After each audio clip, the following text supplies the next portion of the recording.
Got a special guest interview for you today. Tim Rogers, the young Australian engineer who not only resurrected Jimmy Page's hair after he stopped using it on tour way back in 1980, but who also worked on the R&D team for the most profoundly ridiculous EV in existence, the Hyundai Ioniq 5N. So this is a techo deep dive, or at least something of a technical primer, on a frankly amazing car. And it comes straight from a real insider who knows his stuff and who isn't afraid to talk about it honestly and authentically. Timbo is Hyundai Australia's product planning and development manager. Like, if we're actually keeping score in a world where the facts still matter or something, that is his day job. He's a suspension expert, but he's really across the whole platform because that's how they rolled on it over in Germany. Together, he and I are shortly going to talk hexadecimal for roughly 20 minutes concerning his pet EV, which is roughly as fast as an Audi RS6, but also $150,000 cheaper and doubtless more reliable, especially on a racetrack. First though, here's the context, like what you need to know about this amazing car before we dive in. Now, I know I just said ridiculous, like in a bad way, but au contraire, dude. The Ioniq 5N makes almost 0.5 megawatt of power.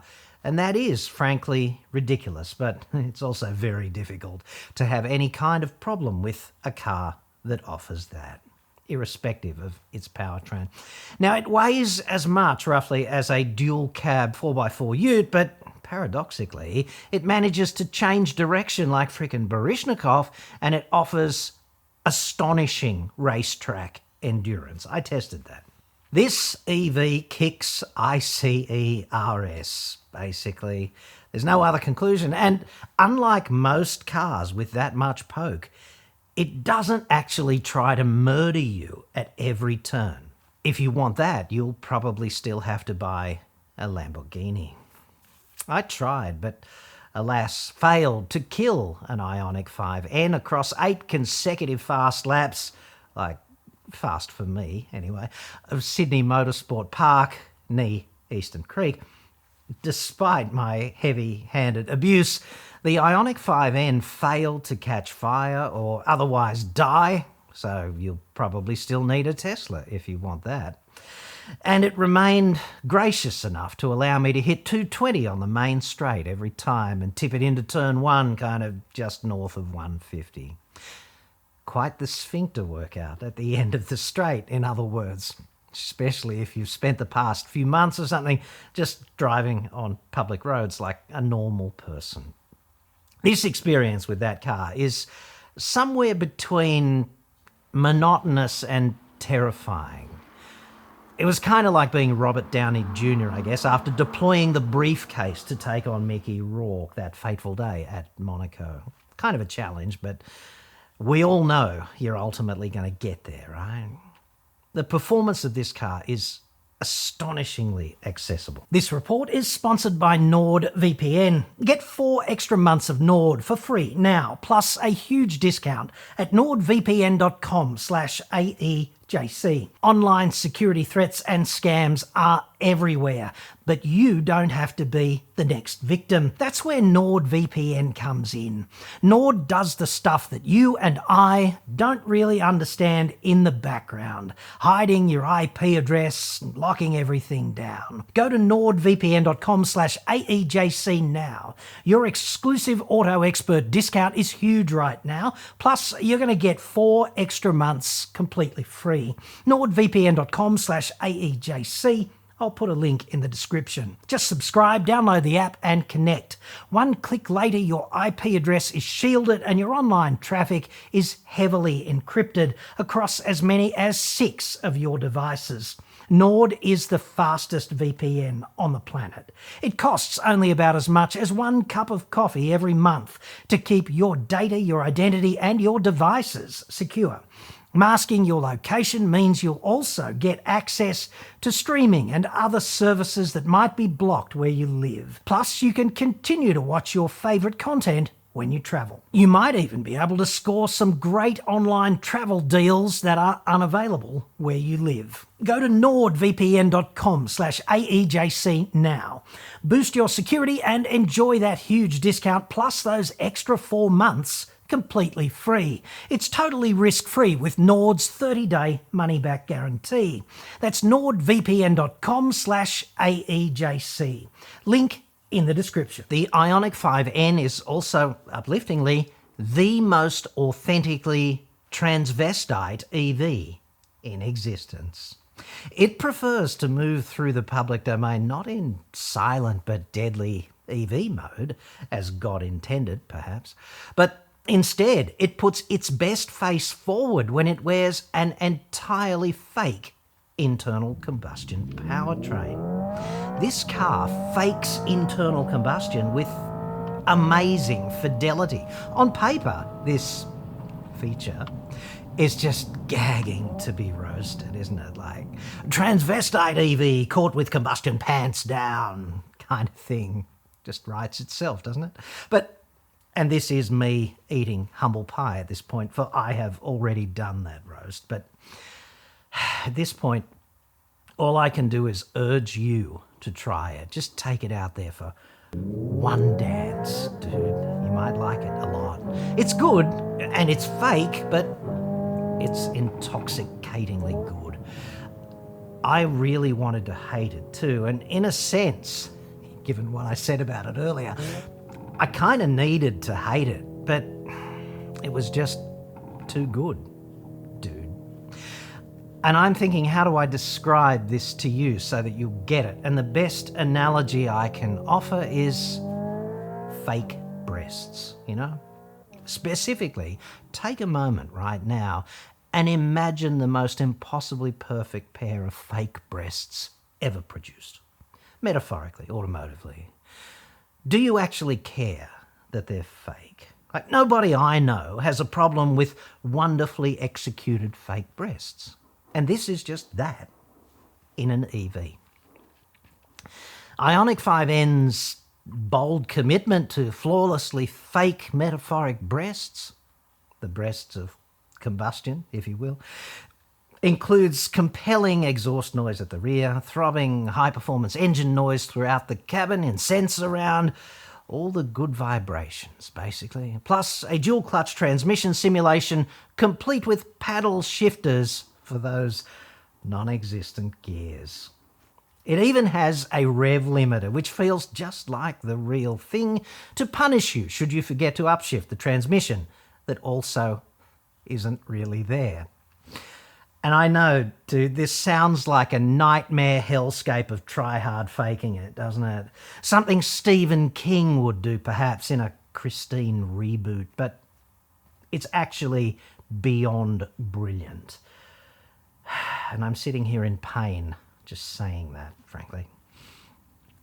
I must confess, this transvestite treatment is that authentically excellent that in the heat of the moment at Sydney Motorsport Park, Hyundai's silicon enhancement of this confronting EV made me forget somehow that I wasn't actually playing with the real thing. And this haunts me, dude, even now, several weeks later. I went to therapy, I took the meds. And still, this experience, knowing it wasn't the real thing, but loving it anyway, it takes me way back. I'm right back there, suddenly, in the 1990s, waking up with a splitting headache, unable to locate my trousers at 11 a.m. in a seedy hotel room in downtown Bangkok. I went through, I don't know, 3 or 4 toothbrushes that day, let me tell you. And I know we've all been there and there's no shame, but, you know. Transvestite Tech with Tim Rogers next, complete with Jimmy Page's awesome hair.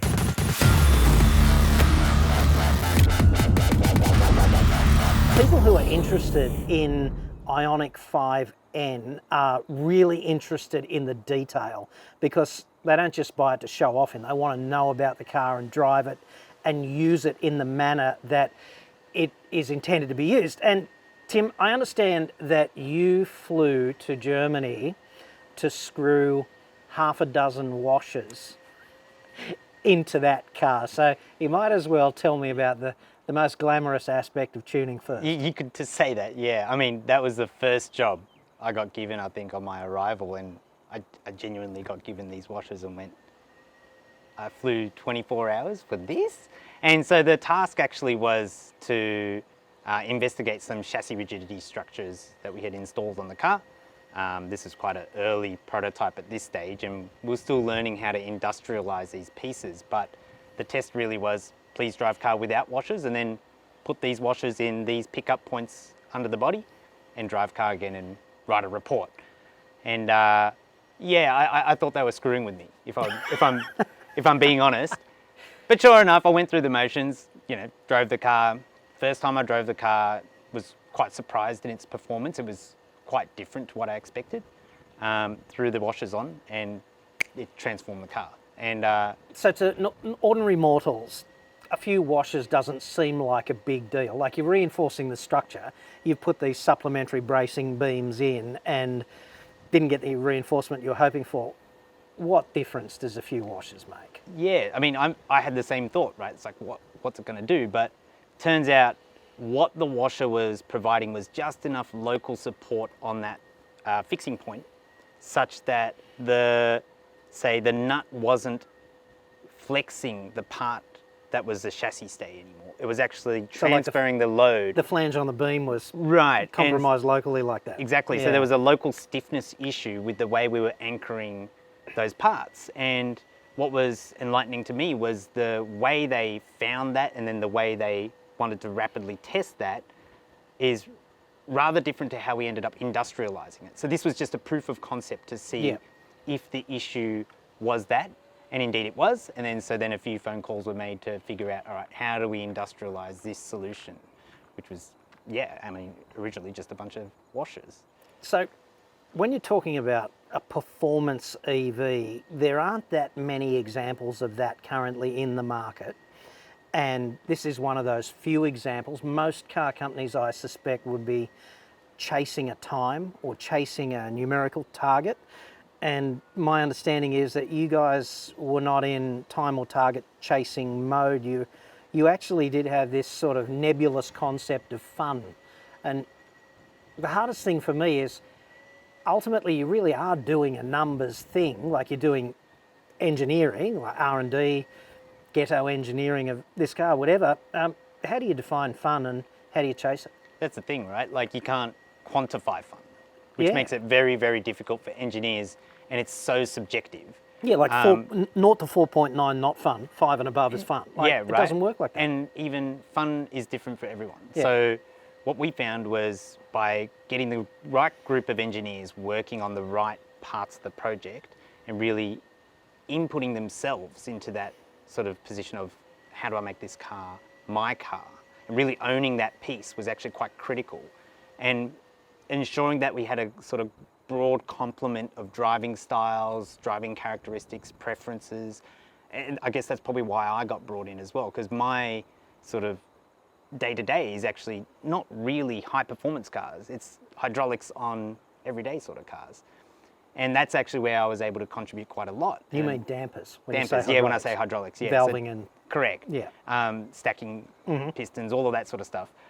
That's usually me, but for passenger cars, right? Like, I do love a performance car, don't get me wrong, but yeah, my day-to-day is normally not actually that on end. So they brought me in to sort of have that angle on it and complement the rest of the damper team that were already in place, and so then we could work together. But yeah, it was a very conscious thing to say, you know, like, look, we'll have numbers, obviously. The numbers enable a lot of the car. They're the base engineering of it, but our benchmarks aren't numbers. Faster might not be more fun though. Exactly right. And there were many times where we were making decisions, tuning or planning or whatever it might have been with this car and the concept, where we go, oh, well, actually we can improve the lap time by, you know, adding this kind of detail to the car, and we'll then go, but is it more fun? And start doing these ones. And actually a lot of our tuning was that. After you tune all day, you go to the pub and you're sitting around the table going, all right, like, did that make it better or worse? Or like, is it more fun or less fun? Like, is it more capable, but is that more fun? And yeah, it's a really big philosophical question, and we flipped it all on its head you know. And in the end, we were just out to have a laugh, really, which is kind of wild. Like it was a really challenging thing for us. It's a really confronting thing to design a car like that, I feel. When you talk about a performance electric car per se, right, it strikes me that you've got all of this mass down really low, and eGMP platform is intrinsically like that, it's designed for that. But you've got this kind of terrain that you're entering from a suspension tuning point of view, where you've got to build a roll center in that platform that's so low because the mass center's so low, and otherwise you'll be out of balance with control in roll and control in vertical modes of suspension motion. So how difficult is it? How long does it take to get all that right? Because I've got to say, out there on the track, that's pretty fun and it's pretty right, and it must take a long time and many iterations to get there. Yeah, absolutely. And I mean, I first saw this car in motion maybe about 5 years ago, but it was in a mule, totally different chassis, a cut and shut sort of alternate car. So it didn't look like this at all. So it's taken quite a long time. I guess the advantage though for us is that since eGMP is a bespoke platform, it's not a derivative platform. From combustion, you mean? Correct. Yeah. So then we were able to, from the ground up, design into it the advantages that are inherent by some of what you say, having low center of mass and all of that. But it does pose a different set of challenges all of a sudden. Like everyone intrinsically thinks, okay, lower center of mass means must handle better. But actually, for us, say for example, it introduces pitch moments that are quite difficult to handle as a ride and handling engineer. Yeah, right. You know, getting that front to rear spring ratio right and managing those pitch motions with the damping, it's actually not as intuitive as you might think. And so then we have to redesign the geometry to suit that without compromising all the other areas that we're trying to uphold, if that makes sense. So again, another balancing game, which is what tuning really is. It's about coming up with the best compromise at the end of the day. So let's move to the battery now. You've got this new, whatever it is, 84.5 kilowatt hour. Yeah, 84 kilowatt hour battery, yeah. Yeah. And it's being discharged in N-Grin boost mode at 478 kilowatts. So that is like about 6 times, a 6C sort of discharge, you know? Yeah, and I think Whereas if you look at a Kona, Yeah. it's 150 kilowatts and 60. So you are giving that battery a dead set hiding. Yeah. There must be a shitload of cooling built into that battery just for it to tolerate that. Yeah, and I mean the density of the batteries increased quite a lot as well. So we've got more cells in the same space with more energy. So we've had to really uplift the cooling capacity of the whole system. And this is not a cooling system like combustion cars got a radiator, right? This is a refrigeration system. Right, it does have radiators at the front, but Yeah. you're right, because we have to actually bring it below ambient at times, Yeah. it'll actually use refrigeration through a heat exchanger to actually bring the temperature of the battery down. So you've got a heat pump inside the battery. Correct. That removes heat, and even it can reject heat even if the battery needs to be cooler than ambient temperature, which would be very common in Australia. Like Yeah. you can have a 38-degree day easy at a racetrack, and for track conditioning you'd want to be in that 20 degrees C to 30 degrees C ballpark, right? Exactly right. I mean, peak power, you might want a little bit higher than that, Yeah. but then you will receive degradation as you're driving out, like, you know, so maybe you get one fast lap and then it'll come down. Or for a drag strip. Yeah, You're only yeah. going to run for 10 or 12 seconds, aren't you? Exactly. But Yeah. in our testing, we really haven't found that just yet. Like, we've been pushing the limits the last few days here. Yeah. And no, we haven't really had to pull a car off the track for any reason, like other than tyre maybe. So. The other thing to me is like the complexity of getting the power to the ground. And there's so many adjustments that you can make from the cockpit if you've got the mental bandwidth to do that. Probably better to set it up and then drive it. But the fact is, the regen braking is extremely strong on this car. It's like 0.6 Gs or Correct, something. yeah. And that allows you to do, in a normal car with torque vectoring is a on application of power thing, right?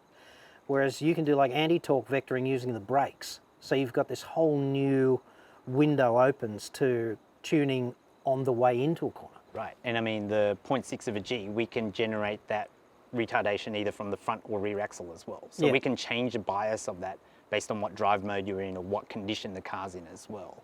But then that knocks on to other things, right? Exactly. You've got this complexity matrix that you keep adding shit to, and it just goes, well, I'm over here and I'm going to feed back into this thing, and this widget here has to cope with the feedback from Correct. a system that's hasn't been kind of seen before. You So know? I think handling the car in motion, let's call it, I think there's about 21 or 22 control units doing that. Computers. Yeah, right. And it'll be from powertrain, damper, braking, steering, LSD, and they're all working in harmony as well. And then, so if I dive into just my area of expertise, which is the electronic control suspension, within that I've got 3 drive modes, and there's sort of 2 types of functions within those, and then there's about 13 functions which in those 2 types, they're all working together in harmony and communicating out to all those other control units at the same time. And That's we're making crazy. it all work together. You need mission control. Yeah, and the art of it is to actually make it feel like none of that's happening at all. Yeah, well, it didn't feel like that to me at all. It didn't feel like any of those. It didn't feel like a torrent of ones and zeros down some multiplexer, you know? Yeah. It felt very forgiving, and it wasn't intimidating, although, Jesus, it's quick, you know, which is, I guess, exactly what you were after. I didn't feel like it was mocking me, but I knew I couldn't milk it for all it was worth either. So it's a pretty amazing car for the price. Oh yeah, and I mean, accessibility is something that's core to this brand, not only in price, but in performance as well. Like, it's a very hard thing to make this car be accessible. And I thought it was going to rip my head off too before I first jumped into it. But some of the fundamental engineering that we put into it and then the calibration on top of that makes it really easy to drive. And I think my mum can drive this to the shops and back. You know, Yeah, that was a big test for me. Like, I'm sure I could put my aging parents in it with everything turned off and wound back, and they just go, oh, this is lovely. right. And then you can go and carve some laps if you want. Yeah, straight totally. after that, right? So- Totally, a flick of a switch, literally. Exactly. Yeah. The thing that really blows me away with this car is its durability on the track, because I put in 8 laps. Now, they're not 8 of Josh's laps, let's not be kidding ourselves, but I thought I was having a red hot go, and there were some big stops, and you get some, Eastern Creek's got some big speeds in the back section away from the main straight. You'd be doing $1.60 a couple of times, you know, and they're big stops at the end of that. And I felt the tyres come off a little bit, but I never felt the brakes feel anything other than utterly firm. And that's ridiculous for a road car. Yeah, that was a huge challenge for us. And the reason why we put so much effort into making the regen levels so high and working even when under ABS control is to preserve the braking. Additional to that, there's like anti-fade mechanisms and all sorts of stuff built into the logic and back end through the electric booster. But it's quite surprising that you can do a few laps here, jump out of the car and almost touch the caliper. Like there's barely any warmth in it sometimes, depending on how hard you're pushing the car. But it just speaks to how much energy is being recuperated and put back into the battery to deploy later on. And that's only possible because we've got that architecture underneath. If it was a 400-volt system driving this car, we'd just melt wires if we tried to do that. Too many amps, right? Exactly. Yeah. But since we're running an 800-volt system, the current drops right down. We can cram a lot more energy into the battery efficiently without having those overheating issues. So a lot of what the platform has on offer actually enables this car. Now, I had a big rip at the philosophy of faking it, you know, faking the internal combustion and emulating a transmission seems at the outset to be ridiculous and counterproductive. And certainly in a debate, like in an obscure academic debate, you could prosecute that argument. But the reductio ad absurdum of that, frankly, is experiencing it. It's got immense fidelity, like it feels like the real thing. And when you turn it off and you're performance driving, you feel like you've lost all kinds of feedback. So this will even cane you if you shift at the wrong time. Like if you upshift early, it bogs down. Exactly. Like, that's pretty clever. Yeah, I mean, it's perfectly imperfect, we call it, in a way, right? Like, you normally wouldn't expect a car to have flaws, so to speak, like that, for lack of a better term. And even, you know, if you don't upshift and you're in manual mode, you're going to hit the rev limiter, right, and get torque cut. So like, you'll hit the wall, and and there's something fun about that, right? Like, and that was kind of the whole thing. Like, but it's also valuable feedback, because you've got, if you don't race drive every day on a track, then what essentially is happening to you is the amount of information, the cognitive load is very high, and that means the more the car talks to you, the easier it is for you to be in sync with what it is doing. And frankly, I tried it with and without the fake combustion, which I know has a much nicer name than that, but with and without the fake combustion, and it feels better faking it. It just does. I mean, you bring up an interesting point there, because towards the later stages of finalising that feature, our calibration engineers were sort of, some of them were poo-pooing it, let's be honest. Like, they were sort of thinking, why are we pretending this? Well, why not debate it though? Like, that's what you got to do. You got to have a strong case for proceeding, because you're spending a hell of a lot of money doing it. So, but by the end of our testing, and by the end of our durability testing, all of our engineers were using it, because it just gave you more information. You know, you're going around the Nordschleife, you don't really want to be looking at the speedo to figure out how fast you're going. But if you hear what gear you're in, exactly, and you know what gear you're meant to be in the next corner, all of a sudden you've got more information that enables you to actually drive faster and better and have more fun than if it were just a purely silent EV. Now talk to me about these other modes, of which I'm not a fan.